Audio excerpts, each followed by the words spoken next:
Run, river, run, run through the hills.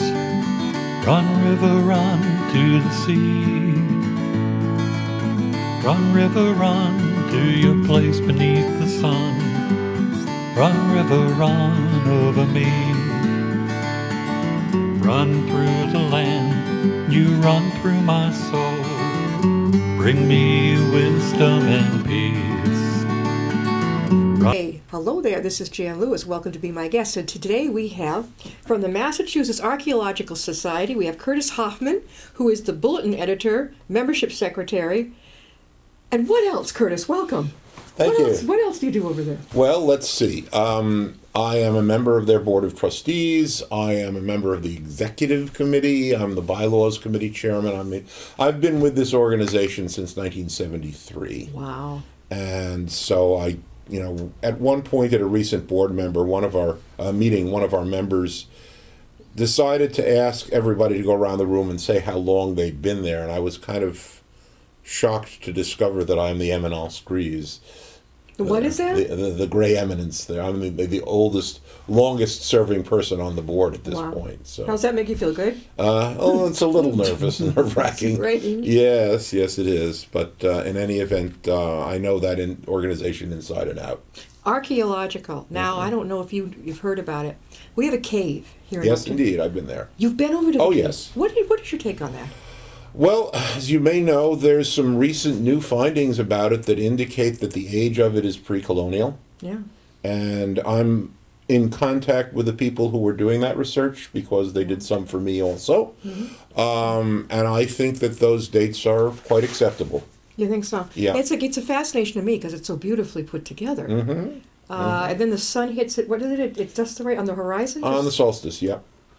And it turns out that there are quite a large number of structures, like that throughout the eastern seaboard, especially up in the New England area and New York State. Happens to be one of my personal research interests. Oh, so it is? Oh yeah, yeah.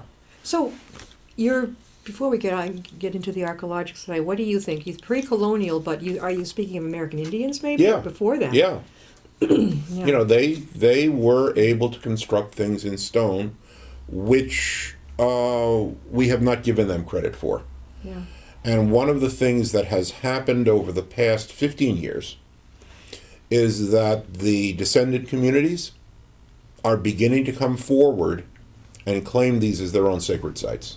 And that's a key, crucial change, because previously this had been kind of the province of antiquarians whose reliability was questionable, I guess, somewhat. But they are now saying these are ours and that they need to be respected. And I go along with that. Yeah, definitely. Yeah. So you are involved with the Robbins Museum, and that's located in Middleborough. In Middleborough, of archaeology and ethnology. Mm-hmm. So what is that now? Well, we were founded as an archaeological museum back in 1943. The society began in 1939, but in 1943 they began a museum in the city of Attleboro. And mostly they were looking at collections of stone tools and pottery. We moved to Middleborough in 1989, and we began to also acquire some collections of materials that are not stone and pottery, but leather and beadwork and things of that sort from more recent native peoples. And so one of the things that we decided with the new museum was that we were going to dedicate it to showing the ongoing traditions of the native community in this area. Because a lot of people don't realize that there are still native people here. Oh, yeah, definitely. And that they have voice and that they have increasingly come to understand how to deal with the other communities, and they want to be heard and they want to be respected. And so that's a part of our mission, is to show that continuity. And we do that by adding these ethnographic collections to the archaeological collections. So you can visit this. Yep. Step back in time more than 12,000 years and see thousands of artifacts that tell the story of the earliest Americans. And your galleries, I'm reading from here, are devoted to New England village life, ethnographic figurines and clothing, and ancient stone tools. I saw them on this other flyer. Offer vibrant examples of cultures past and present. What a great way to bring the kids. Oh, yes. They're studying yes. this in school. A little bit. Yeah. A little bit. This is... Now, they have tours. It mentions it has tours there. We are open 2 days a week. We're an almost all volunteer organization.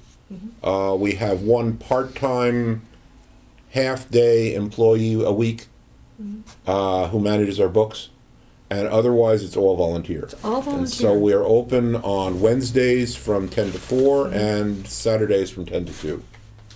You're a volunteer yourself? Yes. You are? Well, now, what do you do as your other job? I teach at Bridgewater State University archaeology and anthropology, and I've been doing that since 1978. What college did you go to, Curtis? I had my undergraduate degree from Brandeis and my graduate degree from Yale. There you go. And these were in Middle Eastern archaeology, but the political situation there became impossible to work with. As well, I began to see that there was a need for me to learn the local stuff. Yeah. And so I got connected with the Mass Archaeological Society back in 1973, and I've been with them ever since. Now, the Bronson Museum, what's that now? The Bronson Museum was the one that was founded back in 1943 in the city of Attleboro. One of the founding members of the Mass Archaeological Society, Mr. Bronson, was the owner of a bank building. And he allowed the society to place its headquarters and its collections in the 5th floor of that building as tenants at sufferance, so for no rent. Wow. And that remained the case up until 1988, or 87, I'm sorry. At which point the bank, of course, having changed hands many, many times, decided they wanted to create office condominiums in that space, and so they kicked us out. Fortunately, at that time, one of our members had connections with the legislature and got them to give us a fairly generous grant to move. We moved for a little while into another museum space in Attleboro, industrial museum, but it really wasn't a good fit. They had these enormous, huge milling machines, and we had little tiny stone tools. So at that point, the town of Middleborough, in which some of the society's best-known archaeological digs had taken place, invited us to come there. And a local sand and gravel operator, Jim Reed, had an excess building that he had originally thought that he was going to make a corporate headquarters, but he instead put another new building up in the south of town. And so we gave him the balance of what we had left over from the state as 1 year's rent, and then he sold us the building for $1. Wow. And it's 7,000 square feet of space, and it's ours. We own it. Yeah. And we are, ever since then, we have been gradually developing exhibits and workspaces there. So we opened to the public in 1990. We're talking with Curtis Hoffman, and he's from the Massachusetts Archaeological Society. There's a lot more to this than I realized. It says that most of the volunteers, active members, reside in the town, in Middleborough. Is that correct? Or do you have them from outside, too? Oh, yeah. I'm not sure. I think we have to edit that. Yes, many active members reside in the town. We have a number of active members in the town, yes. Yeah. But I don't know that I would say that that's most of them. Our membership is drawn from all over the state and to some degree all over the region. Awesome. And we have some that are further away. I mean, we're on the point of mailing our fall bulletin, and we have one party who lives in Hong Kong and a couple of places in Canada and in Germany. But most of our members are in the New England area. Are any of them the students of yours at Bridgewater? Oh, yes. Oh, yes. Yes, I pitch this to my students. You do. And several of them have, in fact, come on to the board and become members and officers. In fact, our current president and our current corresponding secretary and several other members of the board are former students of mine. Oh, well, that's handy. Oh, yeah. That is really good. And look at the accomplishments. Over the past 75 years, the Massachusetts Archaeological Society has excavated many sites, built an impressive collection, the artifact, over 100 and 50,000 artifacts. Mhm. Established a museum, provided education for children and adults, including courses, lectures. Let me guess, you teach the courses?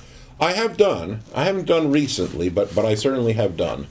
We did a series back in the mid-90s with one of the folks from the Native community, which we entitled We Both Talk, We All Listen, in Yeah. which we gave an archaeologist's and a Native person's perspective on the past. Yeah. And we did that several times at different venues, and that was very illuminating for both the Native people and the general public that came. You work with state and local officials. Yes. Okay. How does that work out? Pretty good? Are they cooperative? We have a historical commission that is headquartered in Boston, and we deal with them all the time. Our society is written into the establishing legislation of the commission, and so we have a representative of our society on the commission at all times. You have developed ties with the Native Americans, too. Yes, this we is have. wonderful. Yes, we I have. think over here in Grafton, it's the Hassanamisset. And I think more over here, is it Nipmuc? And the Nipmuc are the larger nation that encompasses all of central Massachusetts plus adjacent Connecticut. The Hassanamisset are one of the bands of the Nipmuc. Okay. Now, I know somebody who was of the Blackfoot tribe, but they're out west. They Yes, were they are. Montana and that type. Yeah. But we actually have some Blackfoot material in the museum. Around here? Or from... No, in our museum. Really? Well, what happened was that there was an author by the name of Mary Roberts Reinhardt, who was a pioneer feminist around the turn of the 20th century. And she got herself initiated into the Blackfoot tribe. How'd she do that? She was a go-getter. She went out there and she got to know them, and they liked her, and they brought her into the tribe. She went out west and really Yes, she did. Okay. Yes, and by means that I'm not entirely fully aware of, her initiation dress wound up in the hands of a gentleman from, I believe, the town of Milford. That's right up the street. Yeah, I know. Yeah. I think it was either Milford or Medfield, one of those towns. yeah. And then he, in turn, donated the dress to us back when we were still in Attleboro. Oh, wow. And so we have Mary Roberts Reinhardt's Blackfoot dress on display. Do you ever go to powwows? I have done. We have them on our campus, Fun. actually. Yeah. Actually, at the Bridgewater camp? Oh, yes, we have one every year. Why did I not know that? Yeah, yeah. I know they have... Well, it's probably since you were around there. We now have a faculty member who is herself Wampanoag and who teaches Native Studies there. I know and Grafton she organizes has them. Every July they have the Yep. Hassanamisset one. That's right. Now, you published the Respected Bulletin. We're looking at this, I believe. Yep. You're the one responsible for this, right? I'm afraid so, yes. Oh, yes. Including the Pathways series in Wampanoag. Okay. Pathways is a series of 4 volumes. Well, let me back up a little bit because I want to explain the reason why we are called the Robbins Museum of Archaeology.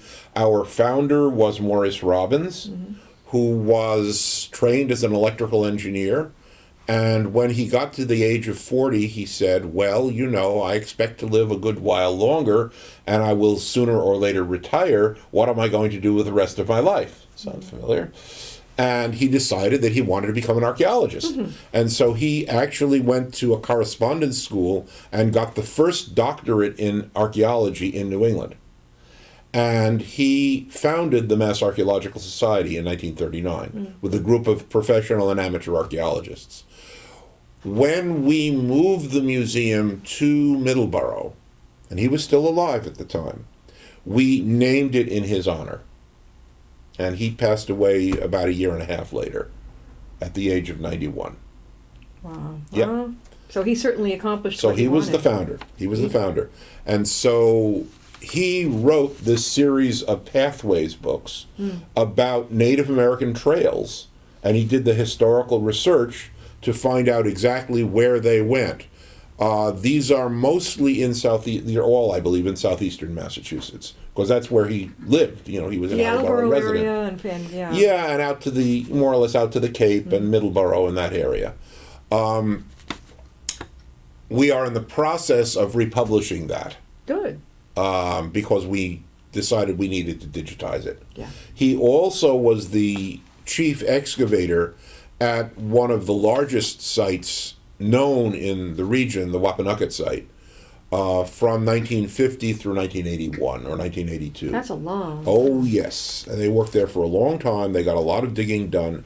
And he published the Wampanoag volume based upon that excavation.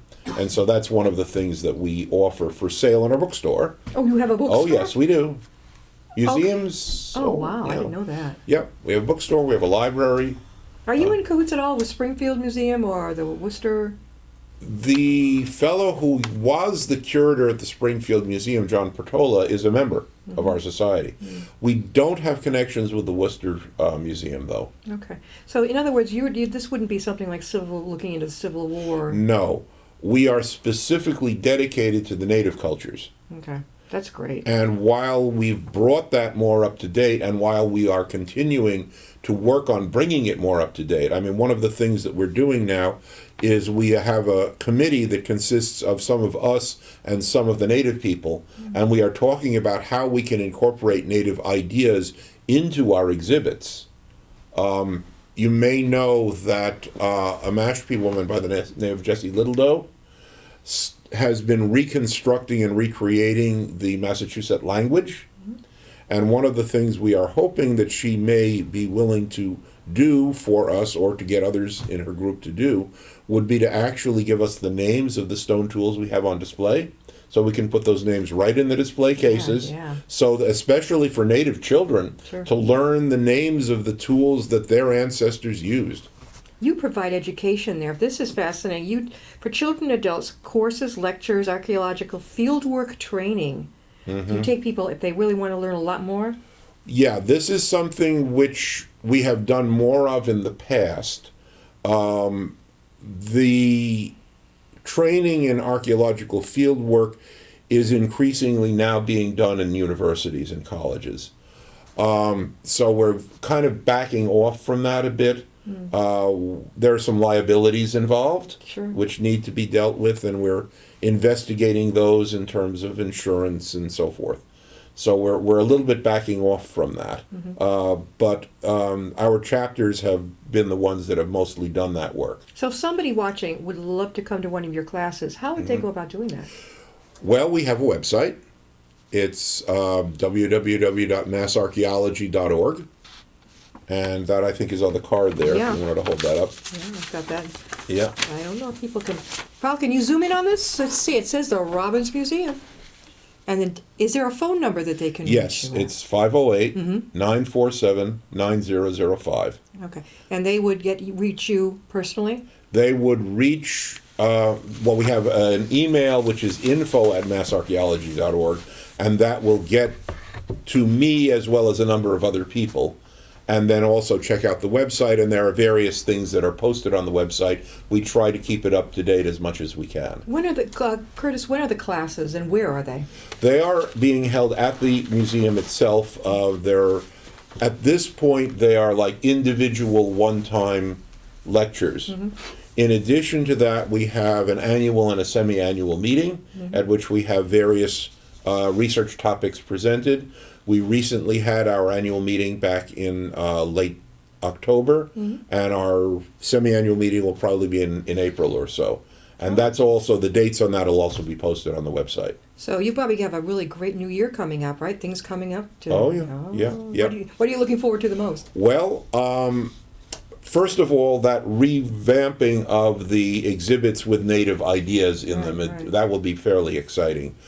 I am been conducting my own excavations at a site in Middleborough for the past 19 years, and I'm eager to get back out into the field for that one. That will be through Bridgewater State, and people who would be interested in taking part in that would need to sign up for the course. Sign up for the course. And Yeah. if the course is actually how long? It's just one night, or is it how many nights? Well, the summer field course, there is a one-day training session, and then you're committed to 12 days of field work, Okay. or 24 if you want to take it for even more credits. Does somebody credit those of us that wouldn't be going to college or taking a course for credit? Do you get a little diploma, a little slip? Oh, we could arrange that. Yeah. We could do So something you look like pretty that. hot, yeah. Yeah. Pretty good. Yeah. So now you knew, this is interesting, Curtis. Did you when you went to college, you knew already you wanted to go into archaeology, right? I knew this from about the age of 9. What happened? What? My parents that summer took me up to Fort William Henry in New York, Mm-hmm. and they were excavating that site at the time. They had some of the burials exposed of the soldiers there. And I just saw that. I said, this is what I want to do. They actually had the coffins there? Or the Yeah. Exposed. Exposed? Oh, yeah. So you saw the Yeah, coffins? the skeletons, yes. Are you serious? The top Yeah. was taken off? Yeah. Because they were doing some, I guess, they were doing some forensic anthropology on the skeletons, I guess, at that time. But this is a long time ago. This is back in the 1950s even. Yeah. But that was what got me interested. Yeah. And I aimed for a career in Middle Eastern archaeology, but it became politically difficult to do. Yeah. And so at some point, while I was still completing my doctoral dissertation at Yale, I began teaching adult ed courses in Cambridge and Boston. And one of the things I thought to do was to bring people out to see a local site. Yeah. So I made inquiries, and that's what hooked me up with the Mass Archaeological Society. So you were early on. A lot of people get their second wind after 45, 50, but you were already launched. Oh, yes. What'd your parents think? Oh, they were all for it. They were. Were you Yeah. the only child in the family who was into it? Only child in the family, period. Oh, okay. So, alrighty. So Yeah. they must have been like blown away that this kid knows what he wants to do. Yeah. You have children, Curtis? I have 3. How old are they? They're all grown. They're all out of the house. Are they millennials or are they older? One is a little older and the others are millennials. Well, actually, how did you find millennials? 23 to 34, 32? Yeah, sort of in that Yeah, age. yeah. They're yeah, all attached yeah. with a plug to a little machine. Yeah, kind of. Well, so are we. Not me. Okay, I know. well, No. No, we are online all the time. Oh, online is Yeah, cool. I don't yeah. mind that. Emailing. That Yeah, kind of thing. That's yeah, cool. But yeah. I just got into private talking on Facebook. Only because my son was communicating that way. But it's hard to find them. They're either just texting. Yeah. Well, Mass Archaeological Society has a Facebook page. It does. Yes. Aha, what's that? How do people get to it? Look on there. I never use it. I don't do Yeah. Facebook. It's on the back here somewhere. All right. What's Yeah. their Facebook page? Let me see. Must be on there.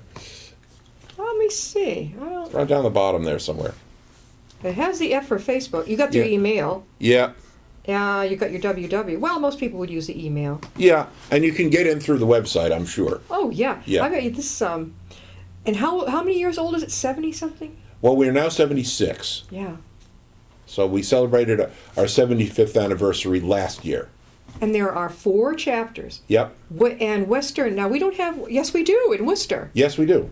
That's the Central Mass chapter. And where do they meet? We meet at the Zion Lutheran Church in the Greendale section of Worcester on Whitmarsh Avenue.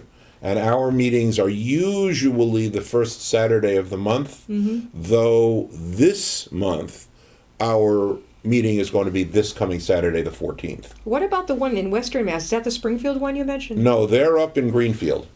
Okay. All right? Yeah, Greenfield. The other chapters, there's one that meets in Andover Yes. at the R.S. Peabody Museum up there, In Plymouth.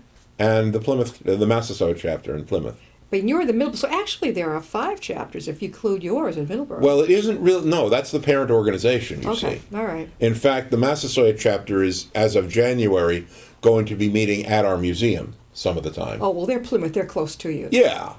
That's good. You're going to combine the 2. That's right. That makes right. a lot of sense. Yeah, and we've got a nice meeting space, so Would you recommend those of us who live more in Central Mass to head up to the Worcester one? absolutely. Okay, and that telephone number is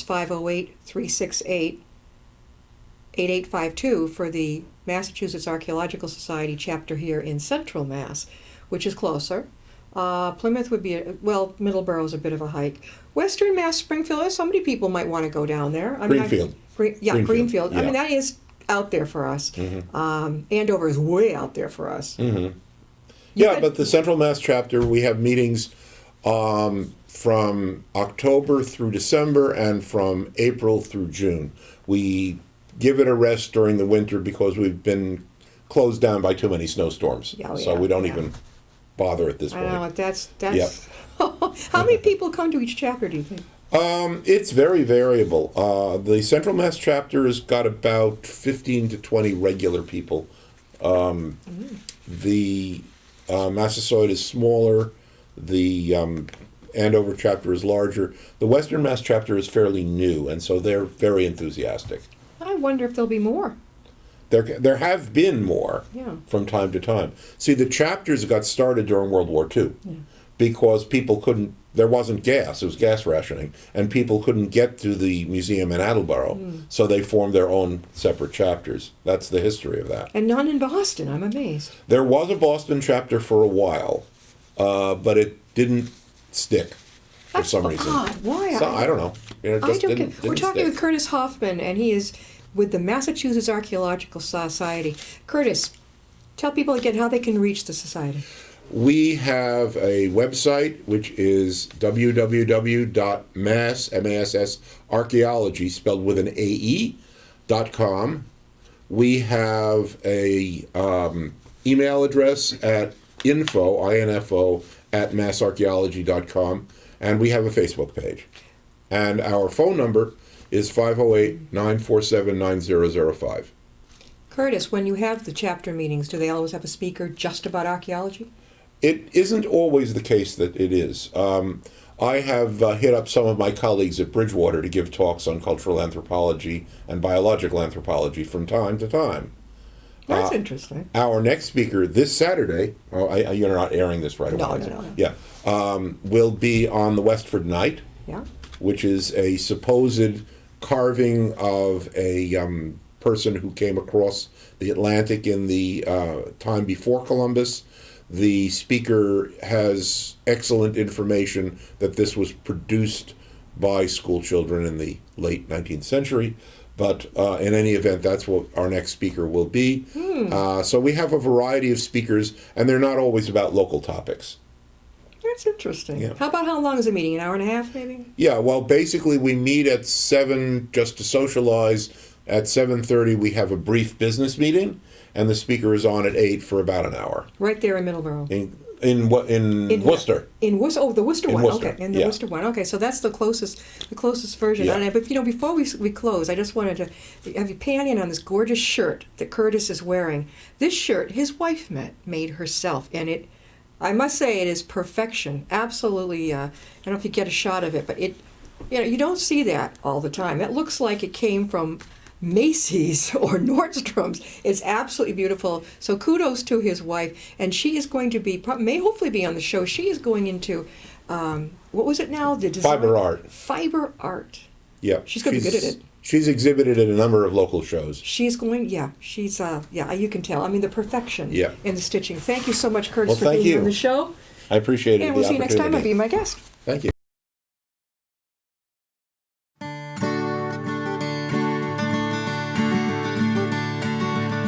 Run, river, run, run through the hills. Run, river, run to the sea. Run, river, run to your place beneath the sun. Run, river, run over me. Run through the land, you run through my soul.